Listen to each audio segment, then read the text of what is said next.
joining us right now is Tim Jenkins, friend of the program, founder and CEO of Jenkins Elite, and our quarterback guru extraordinary. The guru, the film breakdown man, the guy we go to teach us about the X's and O's. Tim, last year when we had you on, it was, trying to figure out who Justin Fields was, right? And who he could be for the Chicago Bears. Certainly a guy that had a lot of potential and athleticism and talent. But now we move on here to the Caleb Williams era. And for a lot of Bears fans, it's been an exciting time here this last month watching this guy, put on the Bears uniform and show what he's capable of. So we certainly wanted to hear your thoughts on what you've been seeing as well. Yeah, I mean, first and foremost, whoever did the preseason sponsorship, that's a great buy, right? Because normally preseason coverage terrible. You got Caleb Williams. That's a really good ad buy. So their marketing person needs a raise.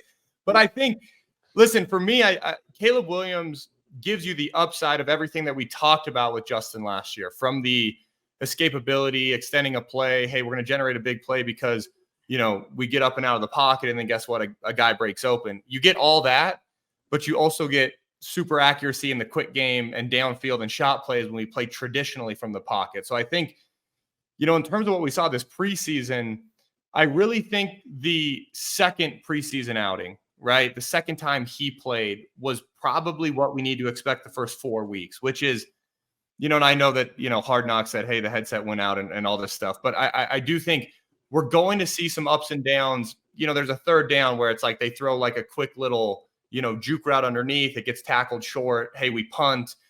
Backside, you got DJ Moore one-on-one on a Harvey route. Probably lean towards taking DJ in that situation. I think we're going to see stuff like that.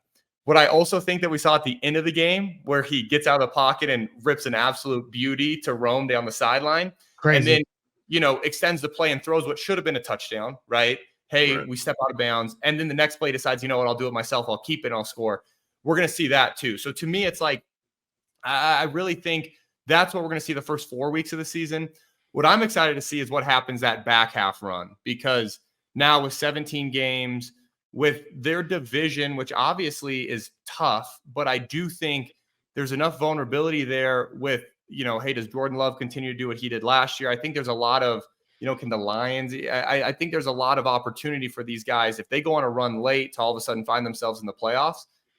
So I'm excited, of course, like everybody, to see what he does week one.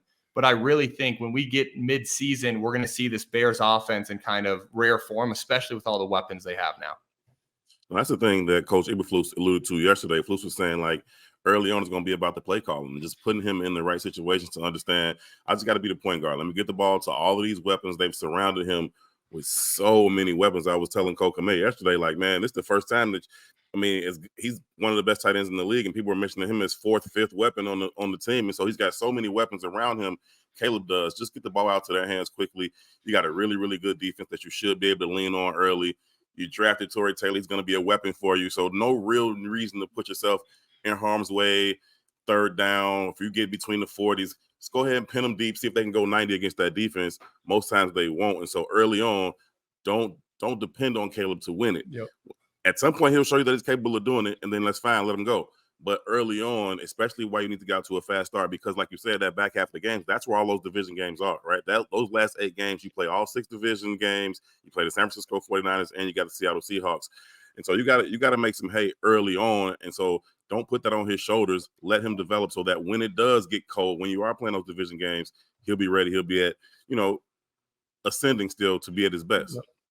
I think, of all the people on planet Earth, Kmet's got to be the most excited, because he went from seeing decent coverage to he's going to see strictly linebackers. And if you're that guy and all you see is linebackers, he's prepped to have the best, year of his career. Unfortunately for the Bears, they're probably going to have to redo his contract after that, right? So I think it's going to shake out tough for the Bears. Cole's going to make out well. So I think, to me, he's an exciting one.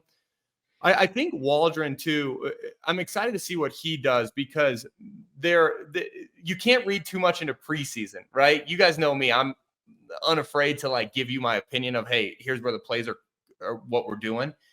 The preseason, I hated sprint out, right? I love boot. I think putting Caleb in boot situations where we're trying to, hey, we're going to misdirection a little bit, I think is effective.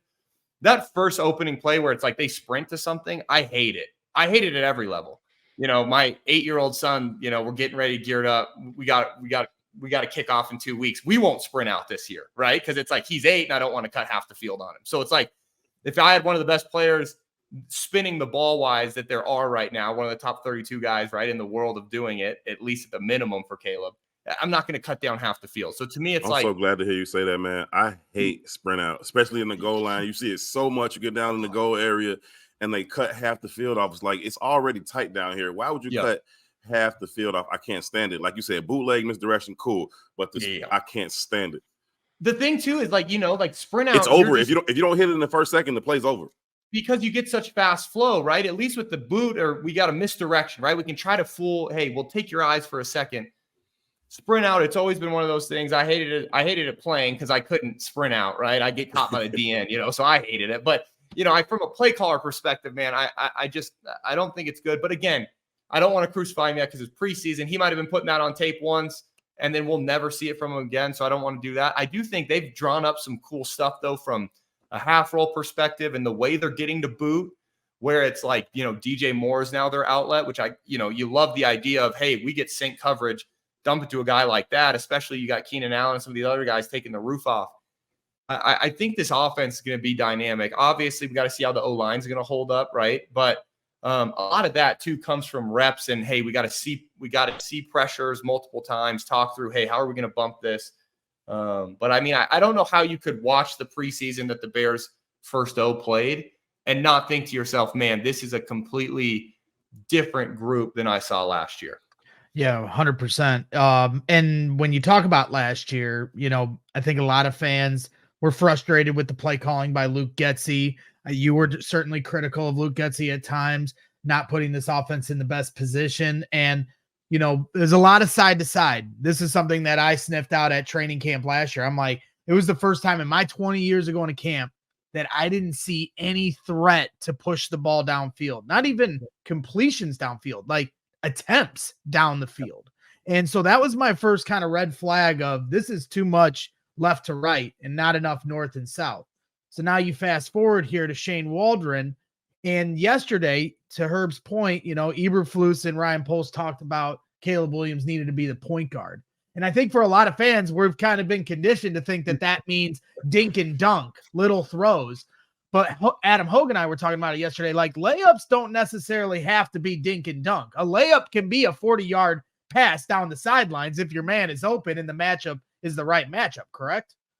Yeah, I think you're going to see layups off of, they're going to run so much more actual run action where we're selling run and trying to use roam on like that stick at 8 post. Like, I mean, look at Mahomes and the Chiefs offense, right? How many layups do you see where it's like Valdez Scantling just running down the field and it's like he's wide open, but it's a 60-yard throw, but it's a layup. To me, I also think Kmet, of all people, he's going to be the king of layups because that 10-yard deep hank where they have the double shallow runners and you're working, hey, shallow to the deep hank to the shallow, Kmet's going to be sitting there wide open because from a linebacking perspective, you got to think, hey, man, I got curl flat and I'm sitting there and Keenan Allen is running through my vision to the flat. Everybody on planet Earth is going to sprint the flat, right? They're going to forget that, hey, I just had Cole Kmet slide through because they rerouted. They think their job's done.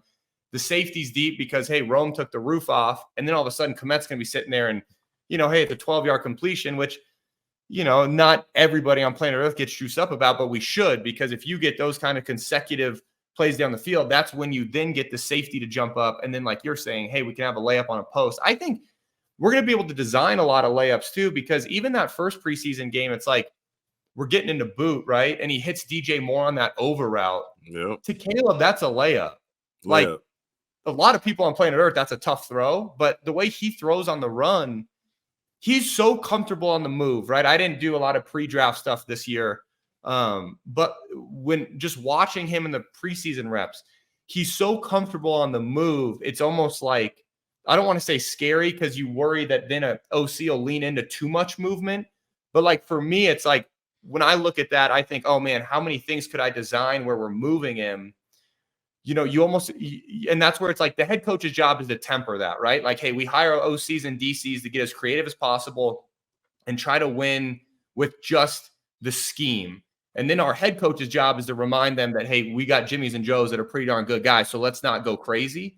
But, the way he throws on the move, I think, is incredible to where, like you guys are saying, the way that you can get this offense's feet moving forward and the layups that we can give him, they don't necessarily have to be, hey, we can only just throw bubble or a 6-yard stick route. We can get to so many different things that to him feels like a layup. Creatively, though, we can manufacture some open guys. Because he's got that arm talent, because he's got that ability to throw on the move. I think that throw that he made to Cole Kmet in his first action, the one everybody went crazy about, it was super, super raw, and many people can't make that throw, but it's still a layup. Like, you booted him out, Cole gets up there, runs the route, he's wide open. Like, it's a layup. Most people can't make it, but to him, that's easy. Y'all can do that all day long, and it's not a dink and dunk. That's down the field, but layup though, right? And then you got receivers that can get open. You got great route runners. They know how to use their body to create space. DJ Moore caught a ball, just a slant route, maybe more of a dig route yesterday in practice. I'm standing there next to Adam Hogue and Nick Moriano, and we like, yo, because the throw was sick in itself, but DJ reaches out. It's good 2 yards in front of him. He just reaches out, stops it all hands. Run out the catch, all of these things. So all he has to do is just go with the system, go through his progressions, pick the right target and put the ball where it's supposed to be. They're gonna make you look good more often than not. Yeah, what I love most is the contested catch guys they have, right? Like you're saying, like DJ Moore with a guy on his back, I could imagine at practice, right? It's like Keenan Allen's great with contested catch, which as a quarterback, you feel so much more comfortable because it's like, man, I don't need open guys, right?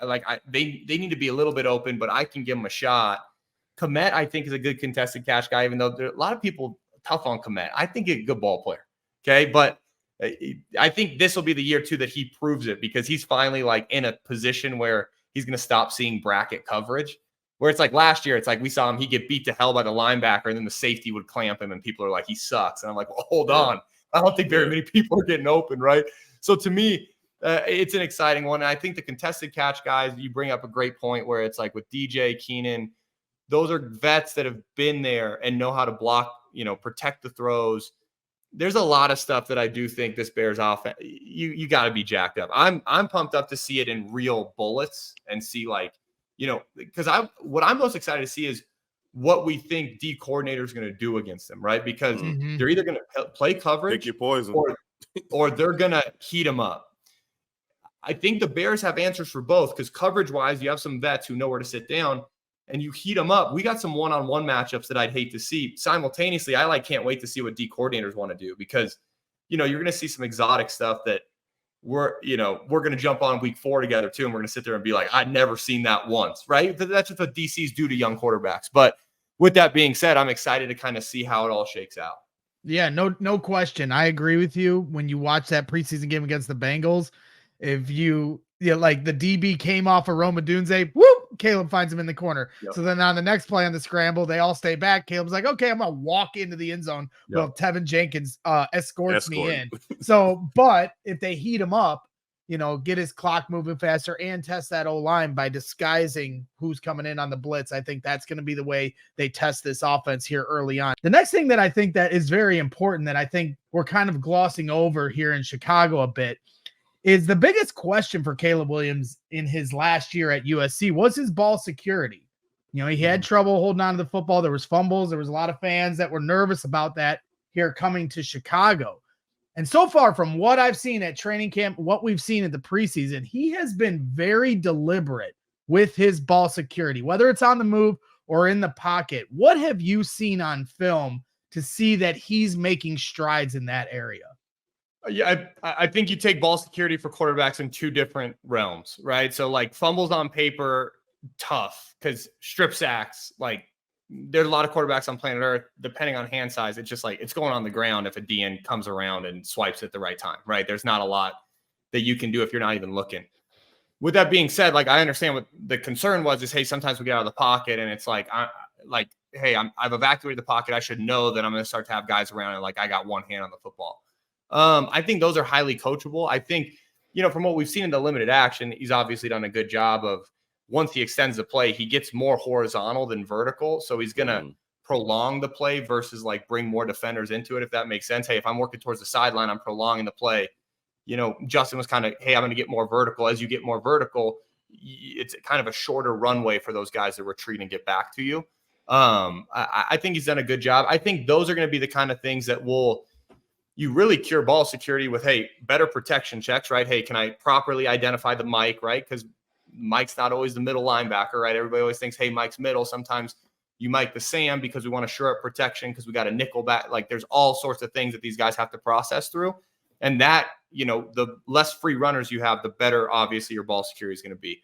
If I had to bet, Lincoln Riley's more of a we're going to go fast and less of a get the protection right guy, which probably led to a couple more free runners, which led to probably a ball security issue on paper that I don't know if it's a real thing. We'll see kind of how it shakes out throughout the season. I tell you what I've seen so far, the least of my concerns, right? My biggest takeaway, I think, was more when and how to choose matchups in the NFL versus leaning on scheme. Because I think that third down, we leaned scheme when we could have leaned matchup with DJ Moore backside, right? So to me, I think that's more of what I'm curious to see him work through, and less the ball security stuff.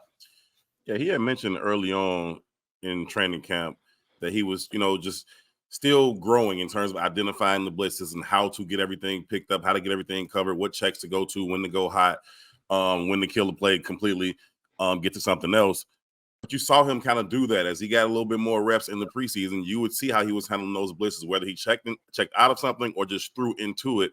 I think his ball security look really, really good. Anytime he's in trouble, he's got two hands on the ball. One time he was so exaggerated about protecting the ball. I was like, what did he just do with the ball? He kind of spun out and he held it out so far away from him with two hands. I was like, what did he just do? And I watched it again. I was like, he's just protecting the football right there as he's bailing out from that DN that he's spinning away from. So I don't think that's going to be an issue. I think, like you said, it was more about being able to identify, check, and get to something else with the pressure so that you aren't putting it in harm's way. But in terms of, being in traffic and being loose with it, I don't really see that. Yeah, I think the fact that he even mentioned the checks, I always appreciate, because I think the rookies that come in and act as if hey, I've got these checks under control, nobody does. I don't care who you are. There's a lot of people that revere Aaron Rodgers as one of the best recall guys ever. And even he talks about years 1 and 2, and he was sitting behind Favre, but not knowing, right? So it's anyone who then comes in is oh, I got the checks down. It's I don't think so. So the fact that he's aware of hey, here's where I need to grow is great, because then he's going to lean into it. Yep. The clip that you're talking about, though, can we talk about for a second, where he gets out of the pocket? It's in the preseason game. To me, I almost I wish I those for a guy like me who coaches, sometimes sitting on the outside sucks, right? Because I do want to be in that room. And then my wife reminds me that she's I'm not moving to Tuscaloosa, so you can start this track up this and then get fired. And she's you got 4 kids who are in school. But so for me, I'm sitting on the outside. I almost wonder if that was a little bit of a junk talk where he's hey, everyone's talking about it, so he's gonna stick it out way far when he gets out of the pocket. And then if it is, it makes me like him more, right? Because I like people that got a little stuff to him. So to me, I'm he did that at his pro day, right? I just think I think there's it was so out. You know exactly what I'm talking about. It was so far out there. It's almost like he was showing it to the white hat. I'm what is he doing? It was. I love he's done it.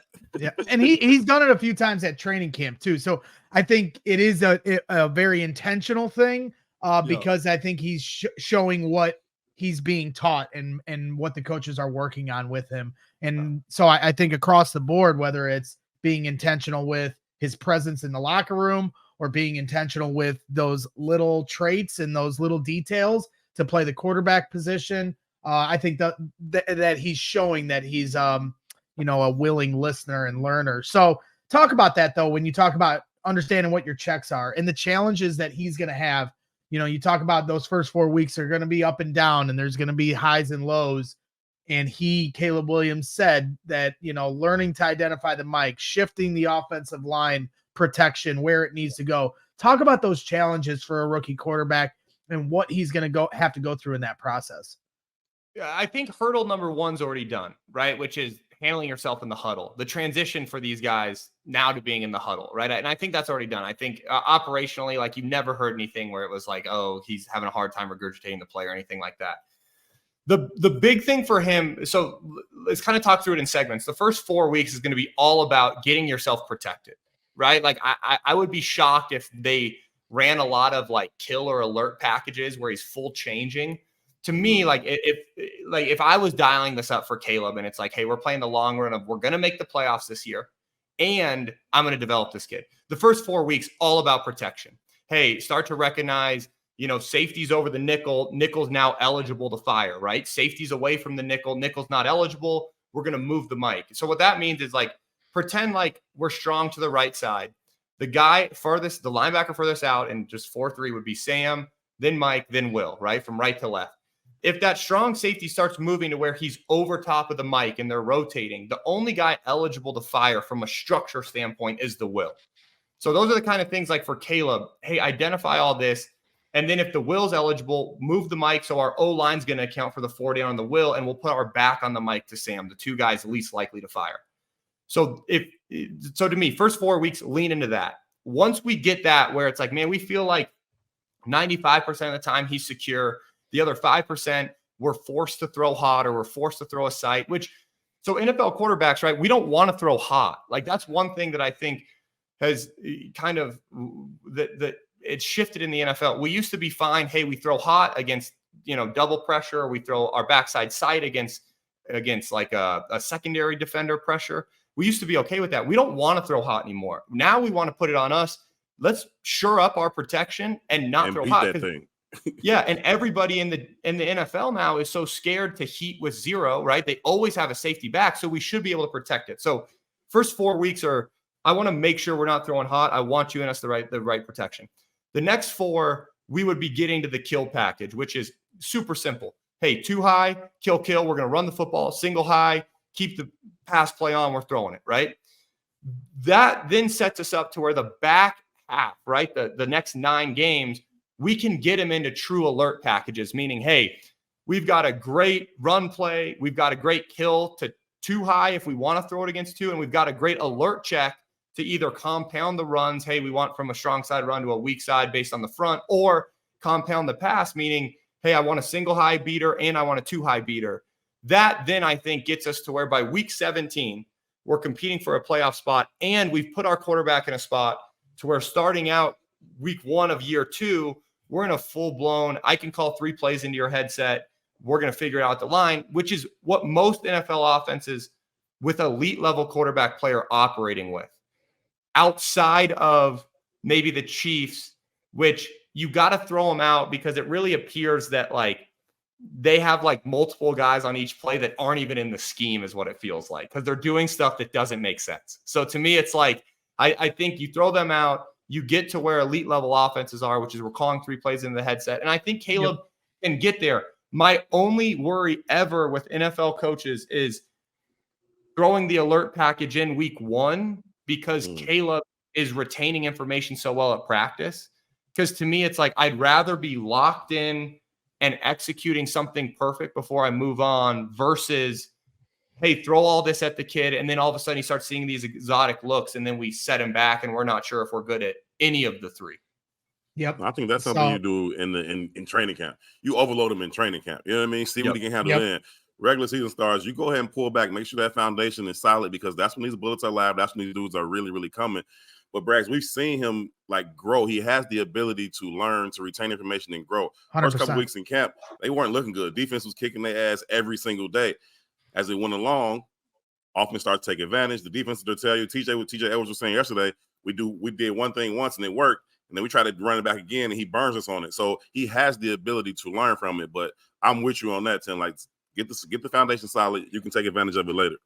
Yep, it all starts pre-snap, identifying the mic, getting your offensive lineman lined up and which way, shifting the protection how you need to, and then, that post-snap identification of the coverages. And you saw in Hard Knocks, Tim, how he told Matt Eberflus, I thought it was single high. I was going to go to Rome. Then they rotated, and he immediately audibled inside his mind as he's climbing the pocket. Okay, now I'm going to take off up the middle because nobody's spying me. So you're seeing that that attention to the detail and that quick processing that he has the ability to do. And Tim, you certainly turn our processors up a notch here when you come on and hit us with the insights you do at the quarterback position and offensively. Honestly, we could have you on for 2 hours and real. learn a bevy of things. Ball. Yeah, and we definitely appreciate every time you come on here, Tim. We learn a lot more about the team we love. So certainly want to bring you back as the season gets going and we start to see a little more on tape.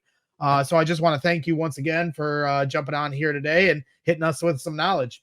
No, I appreciate you guys, and congrats on all the. I like it's like every time I get on Twitter, there's a new location launch. So you guys are obviously doing an awesome job, and I appreciate you guys having me. So keep me in the loop if you need anything. Of course, anytime you're in Chicago, let me know. We'll have you into the studio for sure. We're gonna have to check back in on the growth and picking up those blitzes and where they at, how they doing those things that first quarter, second quarter. Let's at least check in on that.